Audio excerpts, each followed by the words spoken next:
Mga kahistoryador, kamusta? Akala natin ay sasabog na ang World War III. Aaksyon ang China para ipagtanggol ang kaalyado nitong Iran.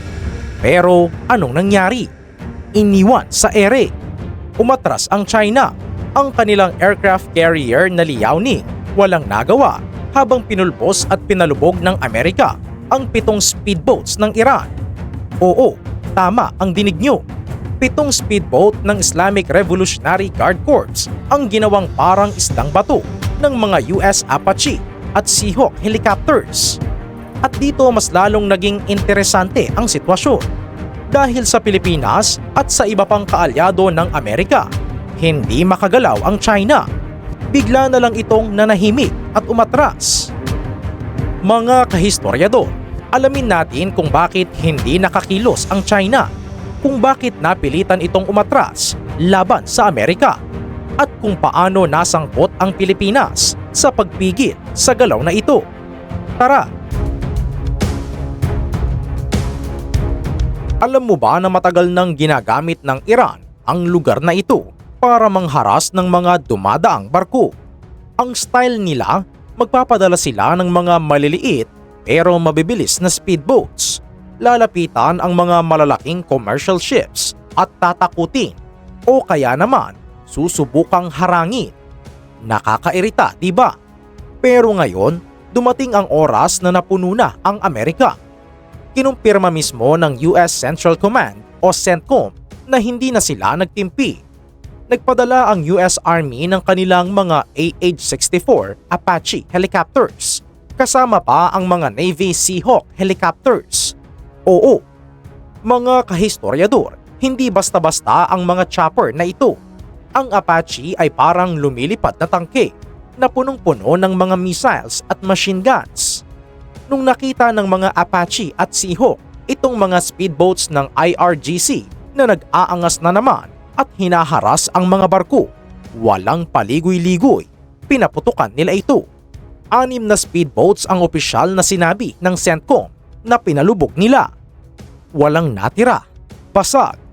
Pero ayon mismo kay Pangulong Trump sa kanyang naging pahayag, umabot pa daw ng 7 ang kabuuang bilang ng mga inubos nilang bangka ng Iran. Dahil dito, siguradong nagulantang ang puwersa ng Iran. Sanay sila na kapag nangharas sila hanggang warning lang ang Amerika o kaya ay nagpapalitan lang ng maanghang na salita. Pero ngayon, literal na pinadala sila sa ilalim ng dagat. Paano ba ito nangyari? Ang lahat ng ito ay nangyari sa ilalim ng tinatawag na Project Freedom na inilunsad ni Pangulong Trump. Ang layunin ng Project Freedom na ito ay buksan at protektahan ang Strait of Hormuz para makadaan ang mga barko ng walang takot. Gustong ipakita ng US na sila pa rin ang siga sa karagatan at walang sino mang pwedeng humarang sa malayang paglalayag, lalo na kung ang nakataya ay ang ekonomiya ng buong mundo. Kaya naman dahil dito, ano ang naging reaksyon ng Iran? Natural, nagwala sila. Pero ang mas nakakagulat at mas nakakaintriga dito ay ang nangyari bago itong malupit na banat ng Amerika.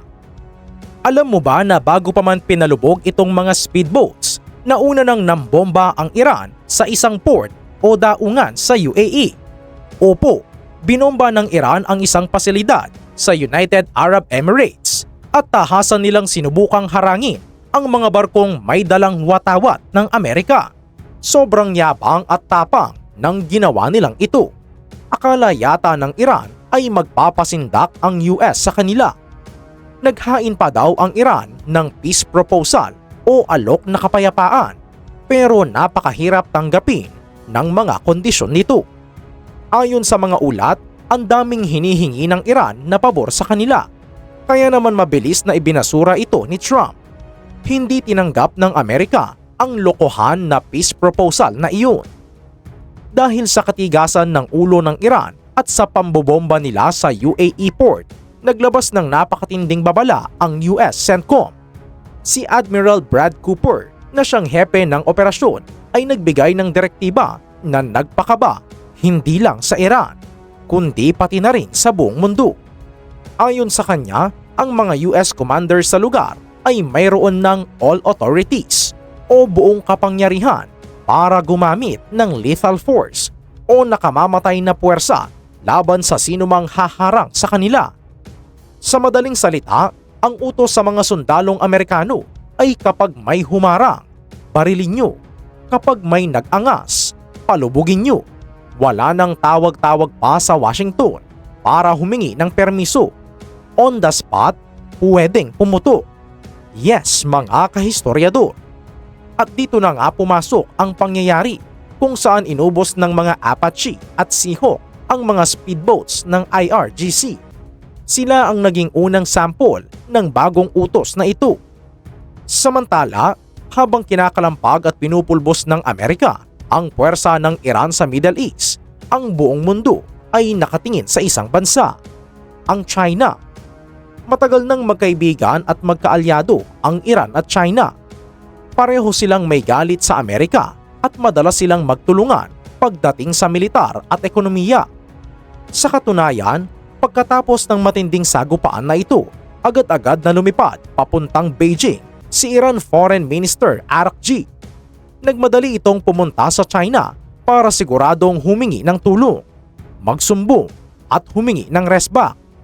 Kaya naman inaasahan ng marami na magpapadala ng malaking suportang militar ang China para tulungan ang Iran laban sa Amerika. Pero ano ang nangyari? Wala. Nga, umatras ang China. Hindi kaya ng China.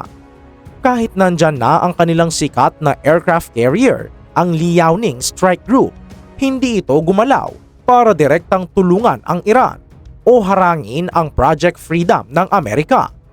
Ang ginawa lang ng China ay inilagay ang kanilang puwersa sa high readiness o naka-standby lang. Hanggang tingin, hanggang surveillance lang sila. Nakikinig sa usapan, nagmamasid sa malayo, pero wala ni isang bala na ipinutok para depensahan ang kanilang kaalyado na Iran. Kaya dito na nagsimula ang malaking tanong. Bakit? Bakit kinabahan ang China at bakit nila iniwan sa ere ang Iran? Para sa akin mga kahistoryador, hindi bobo ang China. Pero sa pagkakataong ito, na-checkmate sila ng Amerika. Ang sekreto kung bakit walang nagawa ang China ay dahil sa napakatinding estratehiya ng US forces kasama ang mga kaalyado nito. At kabilang tayo dito, ang Pilipinas. Opo, damay tayo dito at napakalaki ng papel ng ating bansa sa pag-atras ng China. At paano naman nadamay ang Pilipinas? Kalokohan. Alam ko yan ang iniisip mo. Ganito yan mga kahistoryador. Habang nagkakagulo sa Middle East at inaasikaso ng Amerika ang Iran, hindi iniwan ng US na walang bantay ang Indo-Pacific region, lalo na ang South China Sea at ang West Philippine Sea. Alam ng Amerika na mapagsamantala ang China. Baka isipin ng China na dahil busy ang US sa pagpapalubog ng mga bangka ng Iran, pwede na silang gumawa ng kababalaghan sa Taiwan o sa Pilipinas. Kaya ang ginawa ng Amerika, nagsanib puwersa sila ng Australia, Japan at ng Pilipinas para bantayan ang bawat galaw ng China. Naglagay ng matinding puwersa ang US Navy sa South China Sea at maging dito sa atin, partikular na sa Batanes, na napakalapit sa Taiwan. Dahil dito, naipit ang China. Kung ipapadala nila ang kanilang mga barko, ang kanilang Liaoning carrier papunta sa Middle East para tulungan ang Iran laban sa Amerika, maiiwan nilang nakatiwangwang ang sarili nilang teritoryo. Magiging mahina ang depensa nila sa South China Sea. Tama ba? At alam ng China na kapag ginawa nila iyon, nakaabang ang puwersa ng Amerika, Australia, Japan at Pilipinas. Sa simpleng salita, hindi kayang hatiin ng China ang puwersa nila. Gustuhin man nilang magpabibo at maging bayani sa Iran, mas takot silang mawalan ng kontrol sa sarili nilang bakuran. Oo, kaya kinabahan ang China na baka kapag nag-all-out support sila sa Iran, titirahin sila ng US sa mismong bakuran nila. Ito ang dahilan kung bakit hanggang diplomatic talks na lang ang nangyari nang pumunta si Iran Foreign Minister Araqchi sa Beijing. Binigyan lang siguro siya ng kape, kinausap ng mahinahon, pero walang konkretong aksyong militar na ibinigay ang China. Iniwan nilang mag-isa ang Iran na saluhin ang galit ng Amerika. Kaya naman ito ay isang napakalaking sampal sa mukha ng China bilang isang inaangkin nilang superpower. Gusto nilang ipakita sa mundo na sila ang bagong siga na kaya nilang pantayan ang Amerika. Pero sa unang totoong test kung saan kailangan nilang umaksyon para protektahan ang kaalyado nila, umatras kaagad sila. Kaya naman alam na natin na kapag andyan na ang totoong putukan, kapag naglabas na ng pangil ang US military, walang binatbat ang diplomasya ng China. Takot silang isugal ang sarili nilang barko. Kaya sa West Philippine Sea, hanggang pananakot lang ang ginagawa ng China. Pero kapag totoong putukan na, baka umatras din kaagad ito. Nakakaawa din sa isang banda itong Iran. Ginamit silang pawn o mitsa sa laro ng malalaking bansa. Nag-angas sila. Binomba nila ang UAE. Hinasal nila ang mga barko ng Amerika dahil siguro sa tiwala na sa oras ng kagipitan, sasaluhin sila ng China at iba pa nilang kaibigan.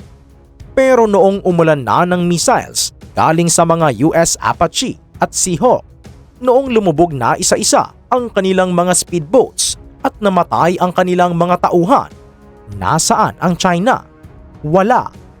Ang direktiba ni Admiral Brad Cooper na all authorities para gumamit ng lethal force ay patunay na tinanggal na ng US ang safety lock ng kanilang baril. Ready to fire na sila anytime, anywhere kapag nabastos ang interes nila at ang kalayaan sa karagatan. Kaya ano ang epekto nito sa atin dito sa Pilipinas? Napakalaki. Bakit? Dahil dito nakita natin kung paano gumagana ang alyansa kung sakali namang ibuli tayo ng China dito sa West Philippine Sea. Nakita natin na kayang-kayang ipitin ng Amerika at ng ating mga kaalyado ang puwersa ng China. Ang pagbabantay ng US, Australia at Japan kasama ang Pilipinas sa Indo-Pacific habang may giyera sa Middle East ay nagpapatunay na kayang mag-multitask ng Amerika. Hindi ibig sabihin na dahil may inaaway sila sa kabilang panig ng mundo, pwede nang maghari-harian ang China dito sa Asia. Nakakatawa ring isipin kung paano naging inutil ang aircraft carrier ng China na Liaoning. Magpapadala ng carrier strike group tapos naka-high readiness lang. Ano yun? Display? Pang-picture? Samantalang ang US nagpadala ng ilang helicopters at agad-agad may resulta, ubos ang problema sa karagatan. Ang bilis at tapang ng desisyon ng CENTCOM ang naging susi dito. Kapag ang kalaban ay nagpapakita ng dahas, gaya ng Iran, dahas din ang katapat. At noong naramdaman na ng Iran ang init, huli na ang lahat. Sira na ang kanilang mga bangka. Palpak ang pambobomba sa UAE dahil nakaganti agad ang Amerika. At nabasura pa ang peace proposal nila. Ano sa tingin nyo mga kahistoryador? Naniniwala ba kayo na natatakot ang China sa Amerika? O baka may nilulutong mas malaking resback ang China na hindi lang natin nakikita sa ngayon? Tama ba ang ginawang pagpapasabog ng US sa mga bangka ng Iran nang walang babala? Ano ang masasabi nyo dito? I-comment na yan sa ibaba para malaman din namin. Maraming salamat sa panonood.